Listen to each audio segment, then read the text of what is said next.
So I'm someone who doesn't even like these days, as much as maybe you might see me retaliating in some situation, but I never make anything personal because I could probably on a public platform because you did some shit on a public platform and all right, let me meet you over there and then when I link with you behind the scenes, I'm gonna hug you. You feel me? Did you link with that? What's that? Did you link with that? With who? Lady do. That's why I hate the internet. Like, you know, when someone does something on the internet and you know, you almost kind of now need to stoop to their level. I mean, like, yo, because if you don't do shit over there, you're looking pussy. Yeah, I mean, cool, there's a Sete. Yeah, I'm gonna celebrate, but I also didn't like fully get out there and be like, yeah, fuck what y'all talking about. So I'm detached when it comes to award shows, you know, because the awards to me these days are seeing the impact when I get on that stage and seeing the numbers and looking at the bank account. I'm like, all right, cool. We nice. You feel me? So I'm not worried about no trophy because a lot of these trophies don't come with anything. I haven't, like I literally said on the record, I haven't spoken to Ntukza since 2018. And he starts going on the internet, blasting me, talking about I didn't retweet his shit and XYZ, and then his wife jumps in and says some foul shit about me, bro. He said because KO wanted to sign us. We're not gonna wait for KO.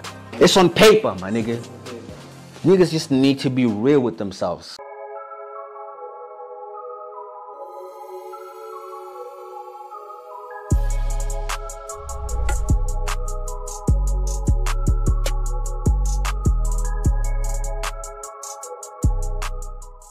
Welcome, ladies and gentlemen, to another episode. We are here with Mr Cashtime, the OG, the GOAT, you know. I was watching your interview with Smashes, Zinger, Yes, you know. sir. And he's like, do you still need an intro? And I'm like, damn, that's some real shit.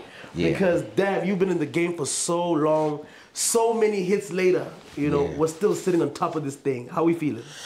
Hey man, I think it's just a polite thing to do to have an intro. You know what I'm saying? Because I think even to this day, I'm still I have a vantage point in acquiring a new fan. You know what I'm saying? Because it doesn't mean that just because I've been in art here, like everyone knows me. There's literally probably like kids right now that only knew about KO from Sete. Like, 100%. Because my range, and just based on the music and, you know, the entire trajectory ever since I started, my music appeals to like OGs and older and the elderly. All the way down to like the youngsters. You know what I mean? So it's a beautiful, you know, place to be in. After all these years, because I think also it's part of the reinvention. So in reinvention, it's also a process of reintroducing yourself. 100%. You know, so that's why I'm saying the intro still makes sense. It's very interesting to me when you speak on reinvention because you came from, you niggas had classics of tear gas, you know? You didn't seem to even have an issue with like saying, I'm starting my solo career and I'm going at this shit. Weren't you scared to say like, a nigga still gonna feel me when I'm alone? I'm not gonna lie to you. Like I never. So before Tear Gas, I was a solo artist. Okay. And then I got with my brothers, and I took comfort in being in a group because I realized quickly that shit, I don't think I'm that nigga. You know, because it felt more comforting being in a group structure. Not to have to do the whole record yourself. Exactly. You know what I mean? So I took comfort in that, and then like for four albums straight, we ran with that entire motion. And then when the appetite started building for me to do some shit, you know, outside of the group, when they were seeing the features, we'll be rolling and God's Will and all that other shit. When the call was coming for me to do it. The call came from the fans? From the streets, yes, sir. Okay. Obviously because of like what they were seeing happening at the time with those features. I wasn't ready, you know. Oh, because we're rolling is El Tito's joints. Yeah, Yes. So I wasn't ready, and I wasn't heeding the call because I was scared shitless, you know. Yeah. And then I was forced to jump out because it almost kind of felt like at that time tear gas had just hit a brick wall. The chemistry had kind of, you know, been dismantled. So, and then, you know, someone else is doing their solo thing. So I'm like, fuck, okay, cool. Yeah. All right, let me get in there too, you know. Yeah, and yeah. But I knew. So you weren't the first one to start doing your own shit? No, bro. Really? No, I wasn't. You feel me? Yeah. Someone, like the Ntukza dropped a tape before us. Oh, okay. Yeah, during the tear gas motion. So anyway, that's a long story. Yeah. So I felt like, okay, cool. If my bro can do it, let me get in there can too. do it. Yeah. You know, and then I knew when I do it because that I'm just I'm in a very respectful way.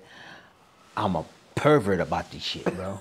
You know what I'm saying? You're pervert about everything, nigga. We hear the raps, nigga. You know, hold on. Keep it clean. Yeah. So like, once I started like really honing into like, all right, cool, this is now like me tunnel visioning into getting this off the ground. Yeah. And yeah, I mean, I knew that it was gonna turn out to become what it became. Yeah. So yeah, I think that was just where I was at. But like, as far as being ready for it out the gate, nah, I wasn't. You weren't ready. You know, I always say that, you know, a lot of time when God's like creates obstacles in your journey, a lot of times it's preparing you for something. And I saw somewhere that during you guys' run, you lost the manager. Yeah.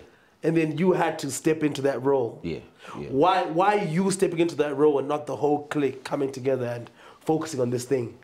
It was, no one said I needed to do it. Yeah. No. It was a thing of, all right, cool, so we dead in the water because we don't have a manager. Yeah. Let's figure it out, you know? Yeah. So in us figuring out the entire situation, maybe I had like, you know, better strides in creating, reconnecting us, you know, and replugging us into this, you know what I'm saying? And I ended up becoming a point of contact. And also, like, I think maybe naturally, it came naturally with me because, you know, by profession, I graduated in public relations. Okay. So knowing exactly, like, some of the buttons to press, you know, from brand development, from just communications as a whole, and, you know, how we can best package and present ourselves out there. I think that's the academic side of me kicked in a little bit, so that it kind of worked to our favor.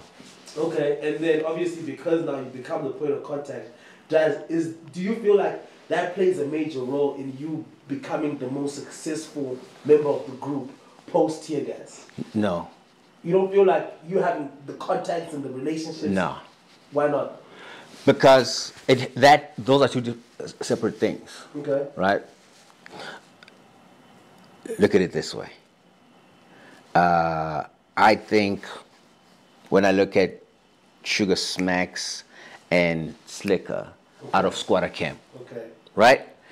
The homies became almost kind of like a point of contact, or like they became the faces of the group based on the fact that they were outside compared to everyone else, right? Yeah.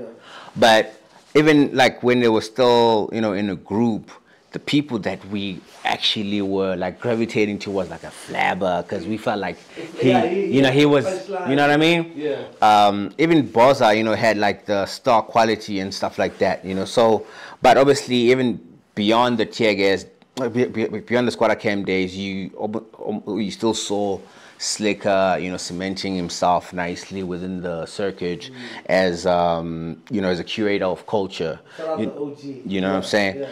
So I think it has not, if anything, I probably maybe had the best combo of the talent, and I also had, yes, and the star quality, and also the context in the game. You know what I'm saying? Because without any of those three, you can't be who I became.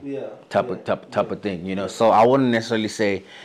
Actually, I definitely know for a fact it's just not because Slicker and the homies had all the context, but you know they maybe as solo artists they didn't have this similar strides to some of us. 100%, because when you came out with that mission statement, that's still one of my favorite records to this day. Bless. You could tell like, yo, okay, my bro is about to go, you know. How did you drop in that record? Did that change, you know, how the game saw you in any way? I wanted to almost kind of build on the first impression that I created of We Rolling. You know, when people heard the hook, the catchy hook, and heard the fiery verse on there. And then, you know, when I did God's Will with my dog, a.k.a. rest in peace, you know, also just showing that, you know, that I can almost kind of hold my own against, you know, some of the hottest niggas that was out at the time. So going into that record, now it's like, okay, cool. So this is like my solo moment, top to bottom. I need to choose a fire beat.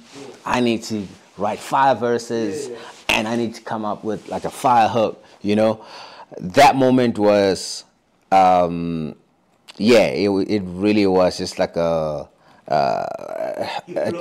tipping point, you know, for me, just as an MC, and just to build the courage and character within what I was trying to do, because little nuances and gimmicks that people started hearing from there, like whether it was the gnaw or like the tone and like the caricature, you know, lyricists in me now and then. People started hearing it from there, and then it started carrying on, you know, throughout my career. So I had to do a lot of like readjustment and shedding the tear gas skin, essentially, because when you go back and you listen to Mission Statement, it sounded nothing like what tear gas had done, you know. So now it's like, oh, cool. So like I actually need to forget what I know. I'm starting from scratch. I'm a new artist, literally, and that's just how I wanted to present it myself. You went in, you know, like that last verse of Mission Statement. Yes. But on, you floated on God's Will so good. But for me, on that record, man, I preferred AKA's verse. But what made you so different is what you're saying. You know, just the swag in the voice, the tones, you know, and the punchlines. Yes, sir. That definitely fucking fucks up the crowd, you know. Yes, sir. And your relationship with AKA, then you guys go on to Run Josie. You fucking body that shit, you know. Consistently proving that I am one of the greatest rappers in this country. You know, over time for me, like, I'm listening to the bars, I'm like, okay, this nigga's amazing. When I come to your show on Saturday, I was reminded to say, this pen is nothing normal. Yes, sir. You know? Yes, sir. What does it take for an MC to reach that height, that level of penmanship? Like, how much time do you spend, like, working on punchlines and all this shit?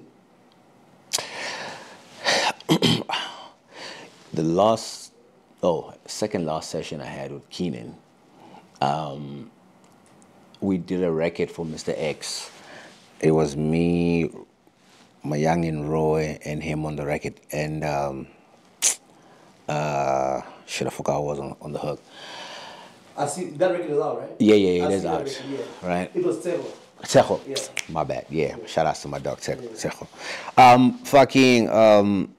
So we're listening to the record. It's like literally, Roy recorded his bit, Tejo did his thing, and I went in and recorded mine, and then Keenan comes in and he says, yo, loop me the empty section for my verse, and then he starts writing this shit, boom, boom, boom, boom, boom, boom, boom, boom, and then when it was done, he's like, all right, cool, so run the shit from the top, let's hear the whole thing. So Roy's verse comes on, he's like, okay, cool, and then mine comes on, he's like, fuck, again, you know, and then his verse comes on, he's like, nah, but I got you on this, you know what I mean? And then I'm like, yeah, I mean, because you that guy. You know, one of the reasons why like we fed off each other so much is because when he knew I was on a record, or when I knew he was on a record, I knew I had to do something special. You know what I'm saying? So on that record, I think he probably had a stronger verse. So, and then he turns around and looks at Roy. He's like, respectfully, young blood, you haven't dealt with the pain that niggas dealt with.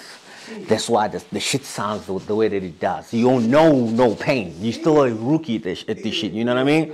So I think for any MC to be prolific and to be distinct, they gotta go through the fire. It's almost like, it's like steel, my nigga. You gotta go through the fire. You feel me? Whether it's like L's, whether it's just challenges in life or anything of that nature, that's what brings out the greatness in you, because you get to shine once all that shit, you know, once you've enjoyed and overcome all that bullshit, you know, you become such a rich individual just within.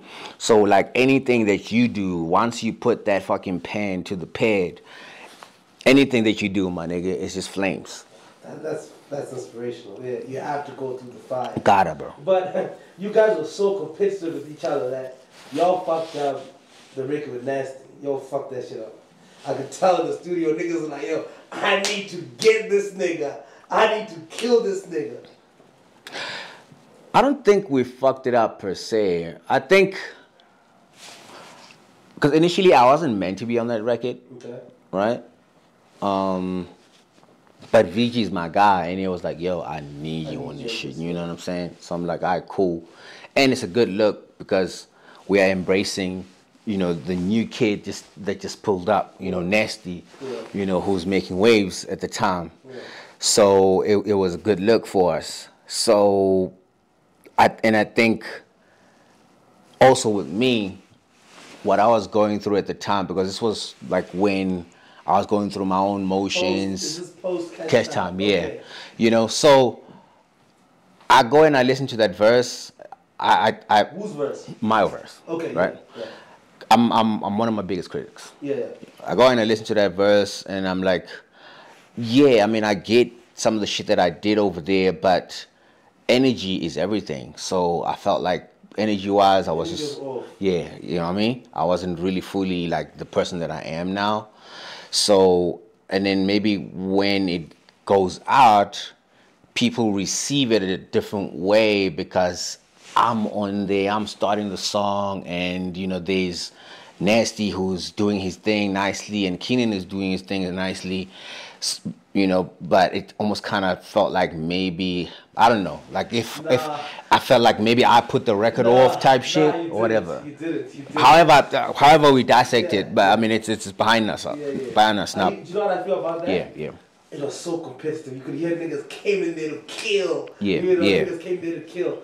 Whereas I feel like had y'all created a record, a fun record, that was gonna be such a moment. You know why it was such a moment as well? Yeah. Because of the camps. Because now it'll seem like put your relation with AKA. Yeah.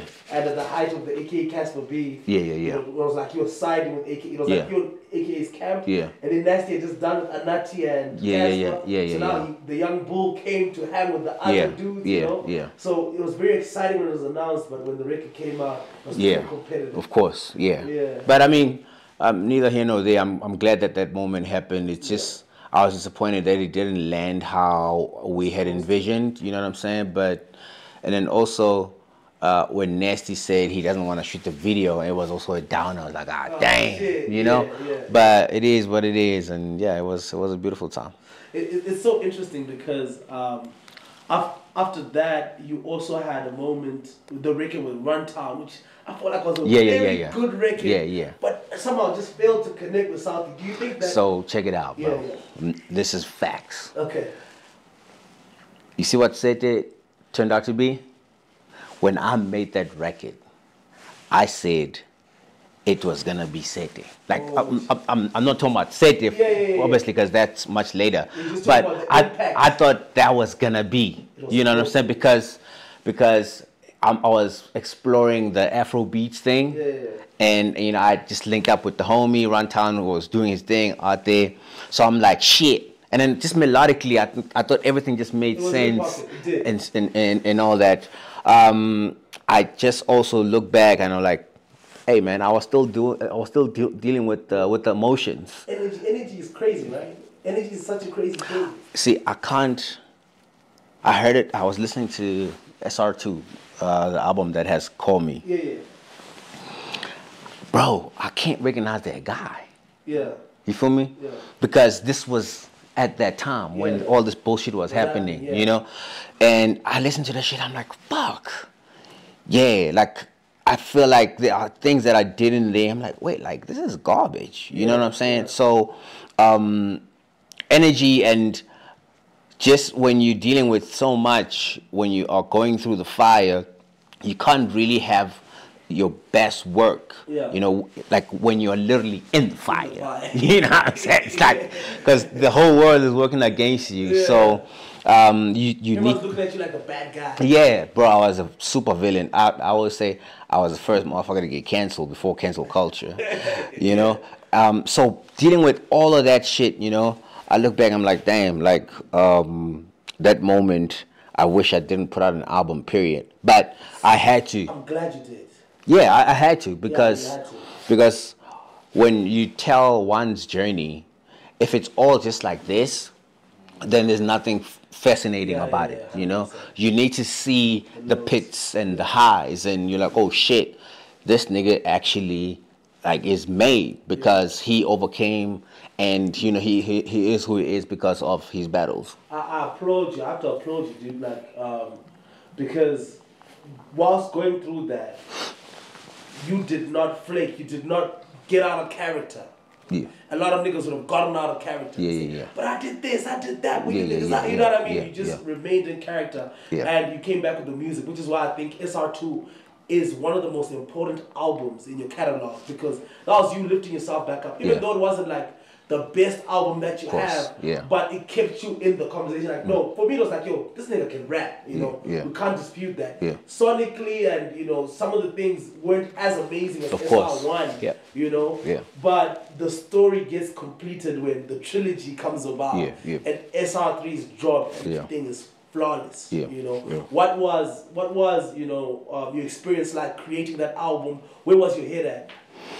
I had so before SR3, there was that album that came out with Super Duper and shit, and that moment for me, because I went into that album with a pure heart. I went into it almost kind of saying, fuck what I've done in the past, and fuck who says I've done whatever in the past, right? This is just me creating like how I created SR1 and everything from Tear Gas, where I didn't have to listen to anyone's opinion telling me, yeah, but you know, you need to be more vulnerable. You know what I mean? Like, I was like, yo, so I got a new canvas, boom, I'm rocking, you know? And something like a Super Duper comes out of that, you know, and people start seeing me again in a way, you know? I'm like, oh shit, dope. So when I see that happening, that, oh, actually they still kind of, you know, there's still an appetite for me out there. All right, cool. So that literally puts 2 batteries on a nigga back, like going into SR3. I'm like, okay, cool. I think I've shedded all that dark energy off me. Now it's time for me to like blow these niggas fucking socks away. You know? What do? Let me mend some of the relationships. The first thing I need to do, let me humble myself. Let me call Lunatic, because the last and last time I worked with Lunatic was SR1. Oh man. You feel me? So does the relationship get tricky with the whole Cashtime thing? No. I think what was happening was so ambitious. Okay. As Cashtime is collapsing, ambitious is popping up, you know. So obviously, like, they just like snatching everybody, and respectfully, you know what I'm saying. It was game. Can't hate on it. But when he's out there, when their entire movement is getting red hot, you know, I started picking up some energy from DJ City Lights, and you know, rest in peace. I didn't understand, like, you know, he was saying all kinds of funny things and throwing Lunatic in the mix, you know. So I'm like, okay, so Lunatic is in there, and this nigga is saying this shit. So maybe this is what they feel about me, or this is now some narrative that they trying to throw at me out there. All right, cool, bet. So I purposely avoid doing anything with Lunatic because that's how I read it. Does he reach out? No, Yeah, so of course not. That you know, nigga was talking some shit. We know you on SR3, nigga, but that nigga was talking some shit. Yeah, you know, so I didn't know. Like the thing about it, the crazy thing about it is, even because that was 2016, right? So I cool. I stopped chopping it up with him in 2016. Literally, the first time I spoke to him was 2020. Literally, right? And when he came to the studio, it's that COVID that almost killed you, huh? I need to talk to my boy. I mean, maybe, I don't know. You know, 2020, and even when I picked up the call to speak to him, and when he came to the studio, there was no, all right, cool, so let's clear it. Nah, we just got into it and just built, and you know, and he's bro, even to this day, like I'm busy putting together the next album. You know, we just spent a couple of days at the studio, you know, knocking out some beats and shit like that, you know, and because I think that's what happens, unfortunately, a lot of the times, whether we feel like he had something to say or whatever while he was out there, but the fact that he never said anything funky to me, we still need to practice grace and be open-minded about shit, because a lot of the times we misread certain things and just conclude on our own. Oh, so, all right, cool, so you over there. All right, so it's fuck niggas, you know? So I'm someone who doesn't even, like, these days, as much as maybe you might see me retaliating in some situation, but I never make anything personal, because I could probably, on a public platform, because you did some shit on a public platform, and all right, let me meet you over there, and then when I link with you behind the scenes, I'm gonna hug you. You feel me? Did you link with her? What's that? Did you link with her? With who? Lady Do. No, I haven't seen her in person, but actually we've chopped it. Oh, really? Yeah, we've chopped it. And like, bro, I promise you, there's no hate, there's no tension, there's no smoke or nothing of that nature. It was just, and this is what I hate about the internet, Your bro. album was coming out. You said, No, this was. Let me just touch this baby. No, the album came out last year. Yeah. Focus 23 dropped early this year, so this was just a freestyle. You know what I mean? Okay. The thing about it is, that's why I hate the internet. Like, you know, when someone does something on the internet, and you know, you almost kind of now need to stoop to their level. I mean, like, yo, because if you don't do shit over there, you're looking pussy. You feel me? So, like, as much as maybe even behind the scenes there's no actual smoke, you know, but because the internet guesses shit so much, it's another world. You know what I'm saying? A whole other world. So you need to get into the same fucking character and meet the shit, like, you know, at its level. So that's unfortunately what happened with that. But, like, you know, as far as anything beyond that, bro, I promise you, like, it's just love. Shout out, Lady D. Yes, sir. Spoke mad shit about your ass, boy. Like, as she should. You know, because that's my nigga. I love it. As she should. Yes, sir. Okay, so also, hey man, that period was a bit crazy. But I think the reason why the Spirit of Cashtime was so crazy is because you were able to build such a star-studded, you know, group. I don't think, maybe, have we seen anything like that before? But also with the height of Karakara, and having the sound, and having the Skanda Queen in that bass, bro, come like, on now, like, that was ridiculous. It was an all-star cast, bro. So when you guys were touring, how's the break split? Are you splitting it like squatter? Like, how's it going? Nah, like, what people need to understand is, at the end of the day, it's individuals. It's unlike Squatter. Squatter was a group. Cashtime was just a movement. You know, it was individuals within a group. So if you book in KO, you might a lot of times, because I'd end up not being available. Yeah. So. Because you got busy. Yeah. So now, just because KO's not available, all right, let me get. Okay. So that's how everyone ended up eating, because the cup was running over. Yeah, literally, bro. It's overflowing. You know what I'm saying? And then that's the beauty about being like of affiliation. Yeah. You know, because you could be a nigga that doesn't have motion on your own, but just because now you tapped into a certain situation, and then now niggas are starting to see you with them niggas are like, oh shit, I can't get Drake, let me get Party type shit. You know what I'm saying? So that's just how we were looking at the whole situation, and I think it was a beautiful time. It's just unfortunate that things played out the way that they did. Yeah, no, it was crazy because even for it was very great to see you and X. The last time I had a little sit down with you, I saw you sit down with X, and I saw that you guys' relationship was straight. Yeah. Because for me, it was like, damn, 3/4 pace, Yeah. What was incredible for him though is after he came back with a classic album, Yeah. What did it take for you guys to sort of, make amends? Because I think he was mad. He was big mad. The crazy thing about it, bro. Yeah. We never saw any of like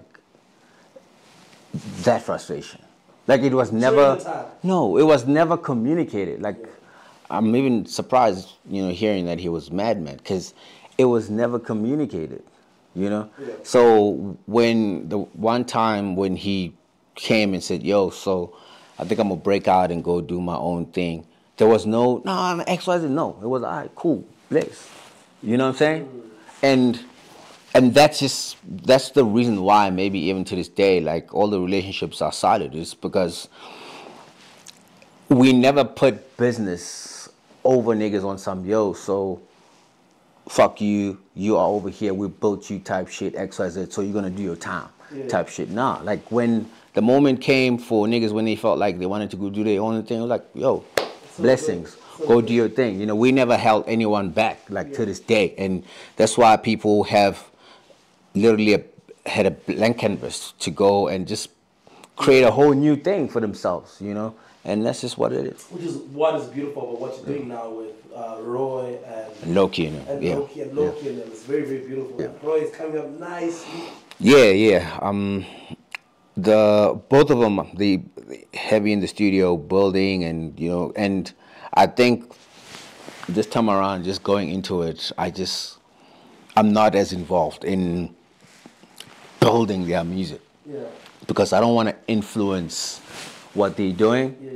So for someone else that might be watching, they're like, yeah, but like, why you have hits and the kids don't have it? It's because I just don't want to feel like when they win, I want them to win.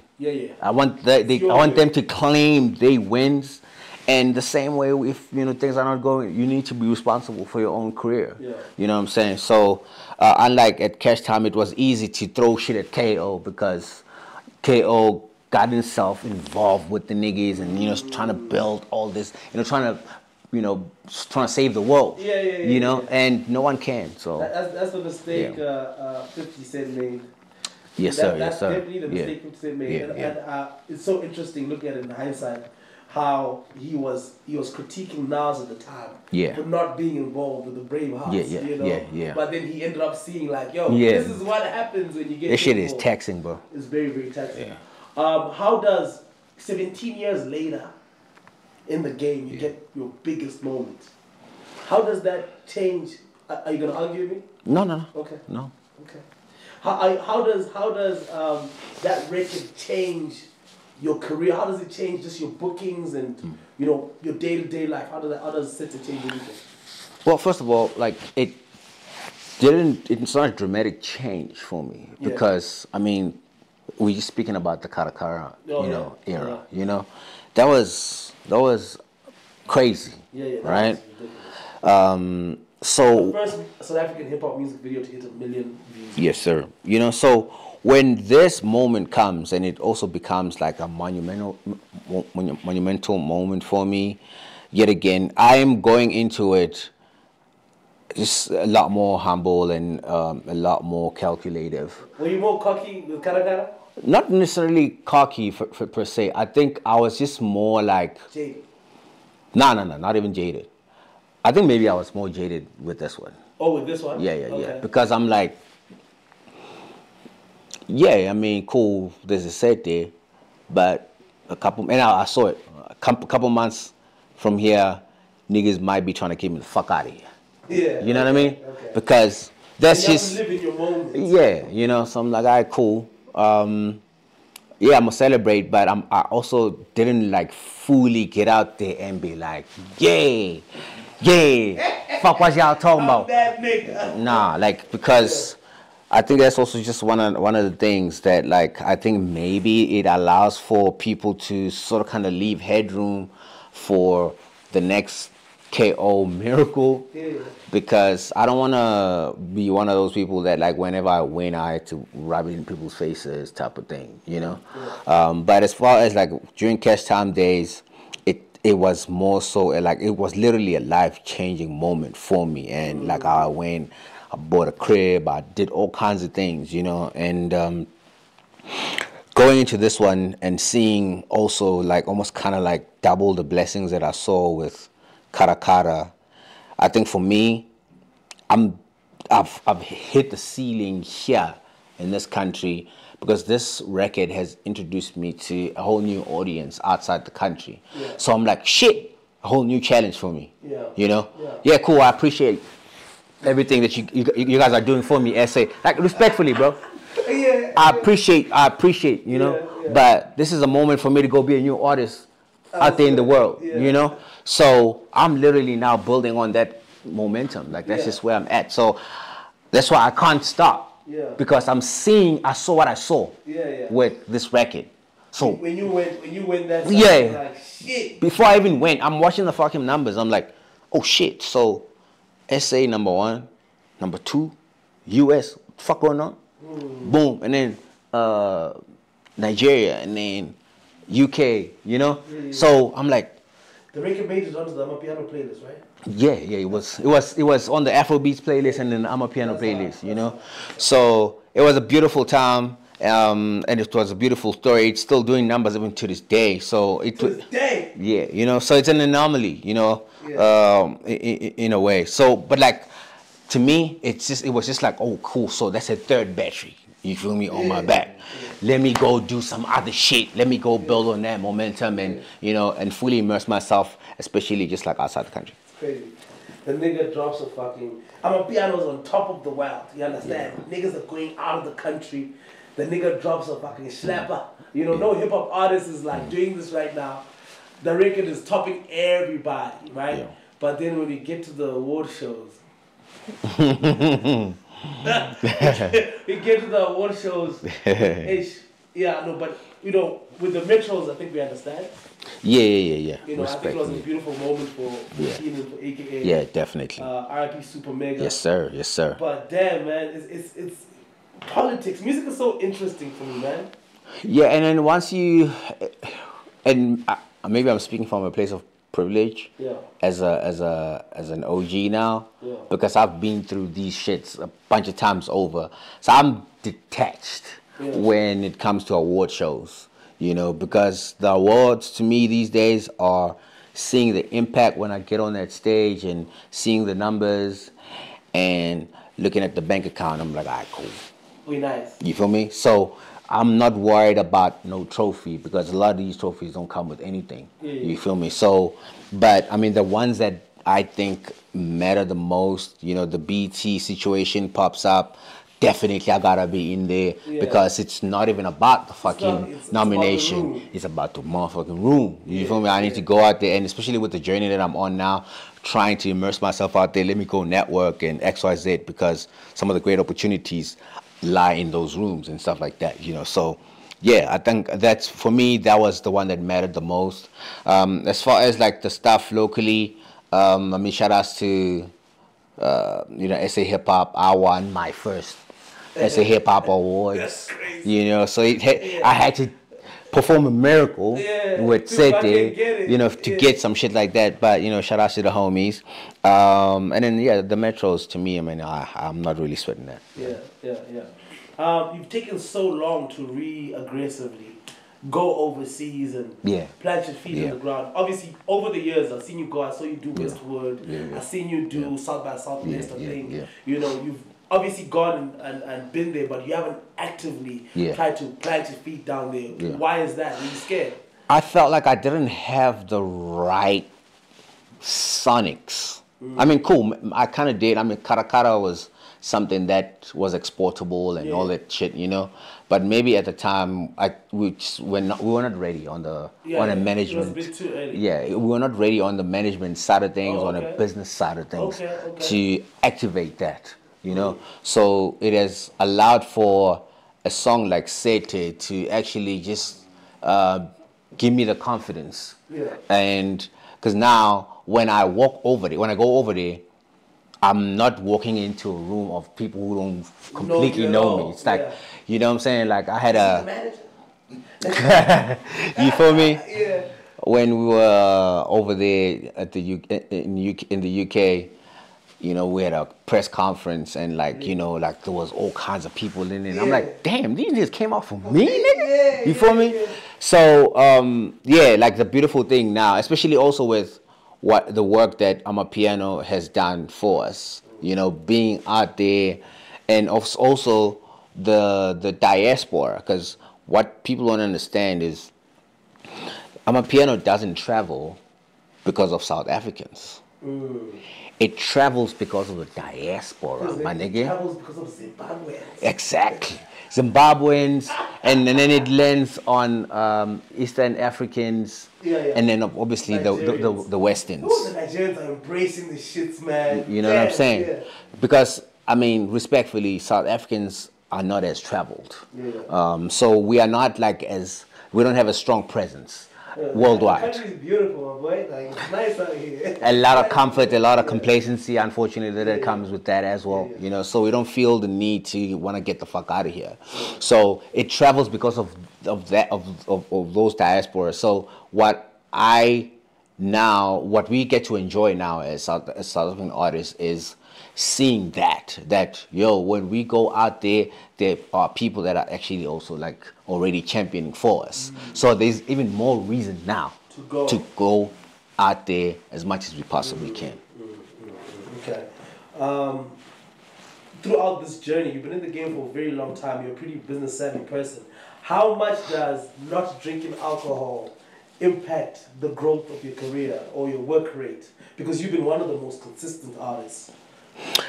When I decided to lay off alcohol, actually it happened when we lost the manager, because this was 08 when I stopped, and when I took a break off alcohol.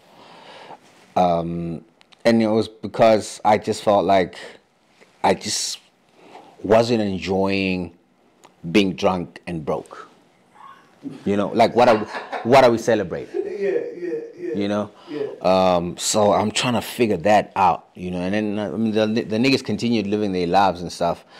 So me seeing shit for what it was, even when we at the parties, I'm like, wait, instead of just me being drunk out here, I can see Promoter X, I can see Compiler X. Yo, this is KO. This is KO from, you know, we have a tape, XYZ, you know? So it allows me to work the rooms, even in a situation where niggas is lit. You feel me? So that's almost kind of like what allowed me to sort of kind of just like now really embrace the entrepreneurial side of me, and also to really now become a better artist, you know, because I started becoming a better individual and a better artist because I could see things for what they are. Sometimes, you know, as artists, I mean, even to this day, when niggas go to the studio, they need their vices, you know, for them to get into character or for inspiration, if we want to put it that way, right? Right, and then the music comes out the way that it comes out, and then sometimes when they wake up the next morning, they still either hungover or they still got the buzz in their system. They think the shit is fine, and they push the button on it, get out there, and the shit lands flat, and then people say it's garbage. But I get to create it sober-minded, wake up the next day, and it feels the same. When I push the button on it, I know what it is. You understand me? So getting just that perspective was amazing. But I mean, recently I started dabbling like with, you know, the champers. You feel me? Like celebrate a little bit because hey, because we're on top right now. Come on now. We're on top right now. What are some of the biggest business lessons you've learned through your journey?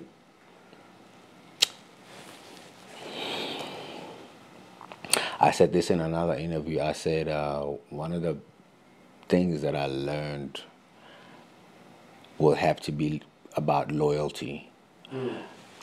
People are loyal to what pays them. People are only loyal to what feeds them, bro.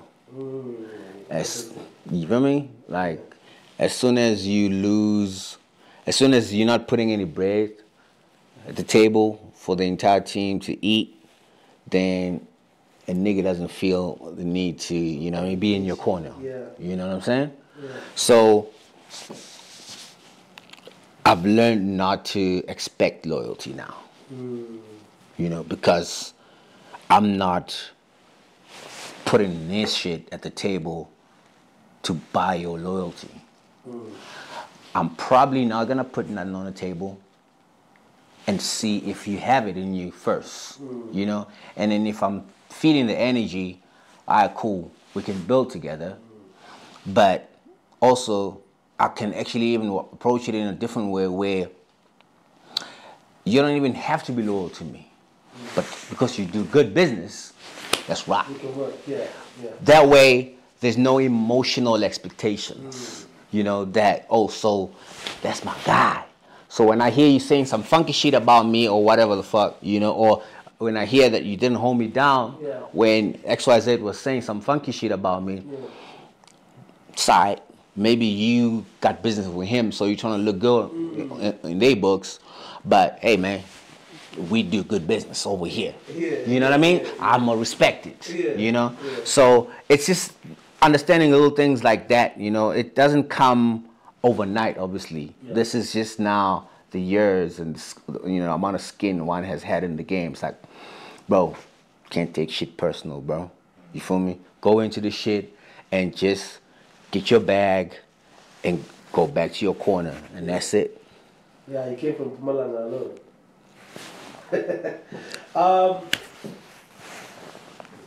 I had a follow-up. Hold on. I had a great follow-up.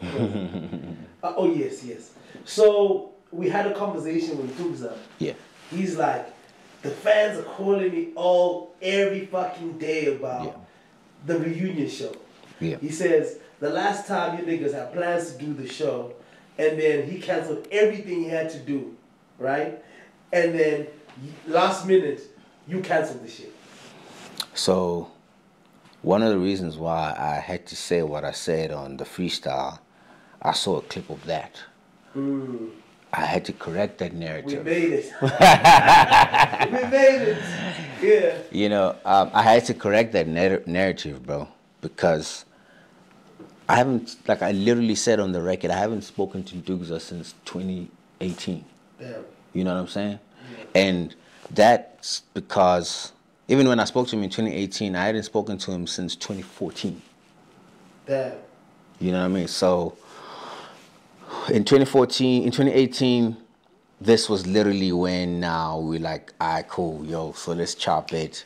Let's see, maybe we can kind of, you know, get into the reunion situation. And then it turns out that he had an album that had just come out after we had the conversation. I didn't even know about it. And then he starts going on the internet, blasting me, talking about I didn't retweet his shit and XYZ. And then his wife jumps in and says some vile shit about me, bro. Yeah, I saw that. You know what I mean? So I'm like, oh, fuck. I thought we were cool now. And I didn't know. Like, I honestly didn't know. That the album was out. I'm like, all right, cool. Yo, I'm washing my hands off that. Boom, I walked away. And that was the last time I spoke to homie. Yeah. All right? And then when I see that, cool, before that, Osmic says, yo, so back to the city, XYZ, this is what we want to do. We want to bring you niggas out, XYZ. Yeah. And I'm like, I told him, I'm like, my nigga, you know I rock with you. Yeah. But for a tear gas moment to happen, Yeah. it has to be genuine. The energy. You know what I mean? It has to be right, and also respectfully. I don't know, however niggas read this. Here's how we did it at tear gas, like till the last fucking moment. Yeah. Everything was split equally, my nigga. There was no one like there was getting the lounge, nothing. Yeah. Three-way. It was three all the time, to the very last fucking minute. Yeah. And respectfully, if we're gonna do something in 2022, Yeah. and you wanna bring tear gas on stage, do you expect me as a nigga? I have a Sete, I have done all the shit that I've done, my nigga. Yeah. Am I supposed to Split three-way? respectfully, bro? Yeah. Respectfully, bro. Like business. You know what I'm saying? Doesn't make any sense. Like if Beyonce Yeah. and fucking Destiny's Child go on a show, It's not gonna be 50 come on, dog. Like, let's be real. Yeah, You know? yeah. So I told the homie, I'm like, and then Osmic says, yo, I have X amount for y'all niggas. I'm like, respectfully, my nigga, Yeah. that price, that's me. Yeah. Yeah. That's for me. So that was the last conversation that I had with Osmic, you know, and because I had to rush off, so we ended up not concluding, but that's what I had said to him, right? Boom, all right, cool. And then I see the clip, Yeah. because now Osmic obviously he read the letter. He was like, all right, cool. He read the room. He's like, Yeah, yeah. all right, shit. So maybe this is He's not gonna like, happen. The nigga's right. The nigga's right. Yeah. Well, besides him saying, he's like, damn, this is not gonna happen because this is how this nigga feels. As much as maybe the other niggas feel like they are willing to be a part of the situation. Yeah. And if this nigga feels that he needs X amount for this shit to happen, I can't afford these niggas. You know? So he does his own thing respectfully as he should as a businessman, right? And then he went to us individually. He spoke to me, he spoke to the homies individually. There was never one time where It was a joint conversation. no, we never had no chops at any point about back to the city. Damn. So where I ended things with Osmic, right? And then obviously now the show doesn't happen. So when you are sitting down with Ntukza and then he's telling you what he's telling you, it's because he's thinking, I went and said, fuck no, we're not doing no tear gas reunion. I never said no shit like that. You can ask Osmic. I just said the business doesn't make sense for where I am as a man and for all the shit that I've been through, you know, and what I've done. And what I actually, even in real time, my stock is rising in real time, my nigga. Yeah. In real time. So let's just quantify that before we do this shit, you know? So, and I know for a fact, and I've never even said that, I've never even said that to the niggas to say, yo, if we're gonna do some shit together, so I'm gonna need to get the lion's shit. I never said that because we haven't been in a situation where we had to make a decision about going to do business as tear gas. Yeah. We haven't done that yet. So Osmic gets it from me, but yes, we haven't had that conversation because we are not talking. We're not on good terms. Yes, sir. Would you advise anybody to go into business with a family member, a brother, a sister? Is that something you find advisable? Bro, like, not every family is the same. Okay. You know, there are people who are of blood who make great business 100%. partners, you know, and unfortunately in some instances it doesn't work out the same. It's just as good as saying, should you go into business with a friend? Because some friends are not good for business, you know. So, excuse me, it just depends on the type of cloth the family members cut from. Yeah. I just found it wild that my E and Ntukza stopped talking after that whole thing. I don't know if they stopped talking. I've never. He said they didn't talk for years, after the whole thing, you know, and for me it was like, damn, because my E is Ntukza's older brother. You know what I mean? Like, I just felt like, as an older brother, you need to make sure that you're there for little bro. You know what I mean? I can't really speak for them because they blood, you know. Yeah, 100%. But I will say this, like, anyone that knows me and that knows my E, Yeah. they'll tell you that they've seen consistency between the two of us in dealing with us. Okay. You know, and we are just simple people, you know, and I think we're sociable in a way, and we understand, you know, when to speak, and you know when to shut the fuck up. Yeah. You feel me? So you will get that with everyone that has interacted with the two of us. So if someone feels a way, maybe how they read, maybe in Ntukza, Yeah. right? It's also consistent, right? Okay. How they read in Ntukza is consistent. It's also consistent. Okay. You know, whether you are his blood or not, I can promise you, it's consistent. You know, whether you're reading me as a man or you're reading my ears, it's consistent. So if someone feels, if maybe this is just again, I'm not speaking for them as because I can tell you there are a lot of things, even when we're in the group, that they didn't agree on. Yeah. And you'll find that I agree with my, I see things eye to eye with my E. Just the perspective. Just simple perspective, you know what I mean? So we are not the same, the three of us. We are not the same. And maybe for my E as well, for what he was trying to get to, he maybe didn't align as far as ambition is concerned with the homie. So I don't know how it got to them not speaking, but I sort of kind of see how it could end that way. He said because KO wanted to sign us. Me now I'm not gonna work for KO. Bro. That's why I hate having to rebuttal these bullshits, you know. But I have to because you kind of have to. I have to, right? Yeah. Bro, it's on paper. People know this shit. Yeah. I never want to sign no Ntukza, bro. Like how it came, it was presented to all of us. It was, yo, so we're about to start this Cashtime shit. And then we're gonna have Tabiso Scholar, who was my manager at the time, who is gonna be the guy that's gonna manage the business wherever he possibly can. But as far as the directors, it's the four of us. Cashtime's gonna have 4 directors, and this bitch gonna be split 25% each. Okay. 4 ways, my nigga. Cause we bringing the same module from Tear Gas. Yeah. We didn't say, yo, so come be an artist over here, my guy. We said, yo, so here's your stake. Come do this shit. And the niggas flat out said, fuck no.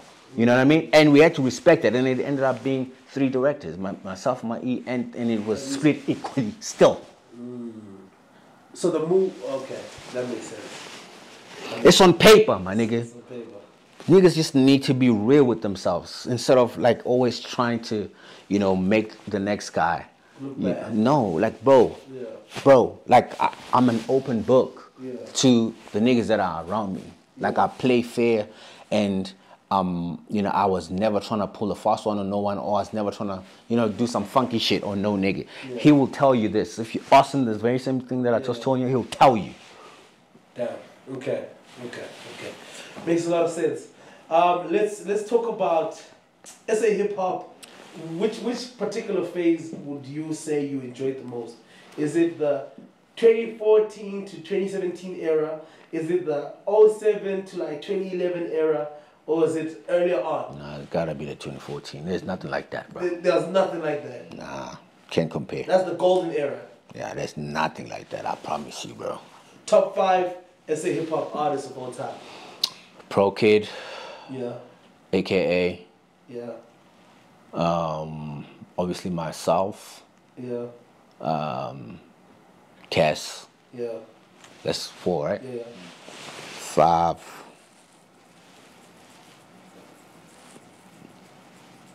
5. I'm probably, and this is, when the disclaimer comes, it's not politics.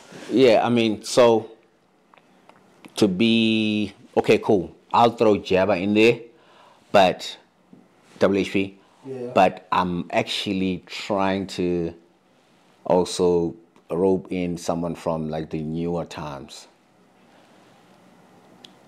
I'll probably throw Nasty in there. Nasty. Yeah. Honorable mention. Yes, I think it's Okay, it's a tie. KO, we put Nasty. Yeah. It's nice. Yeah, It's nice. yeah. That's KO's Yeah, list. yeah. I think that's a pretty level-headed list. Yeah. This man is so happy. Look at his face. The moment you said Nasty C, he got start smiling. You blushing, what?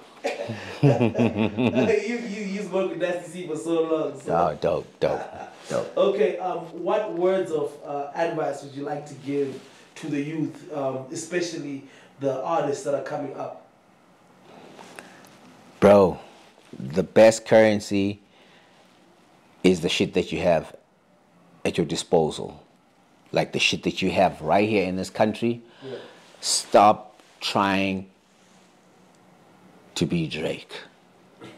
I promise you. Yeah. Stop trying to be Playboy Cardi, my nigga. Yeah. You feel me? Because you cannot, and stop trying to be Travis.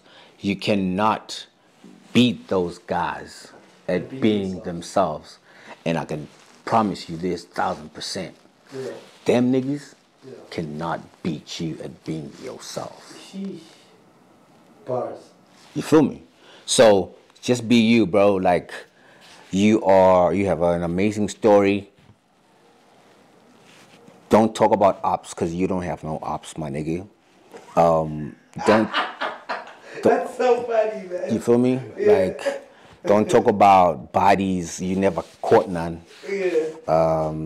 All that other funky shit that you hear in American raps. Yeah. Please, bro, let it go. See, talk about that. Yeah. You feel me? And you made it out of the mud and out of the trenches. So, talk about it, bro. Yeah. That's a story. It's an amazing story. The world wants to hear that. Yeah. I promise you. Yeah. Mr. Cashtime, Bless up. thank you so much for your time, man. That was incredible. Yes. How you feel about it? Oh man. Oh man, I mean, I'm enjoying doing interviews these days. Yeah. Because I'm not getting interviewed. I'm getting a moment of just like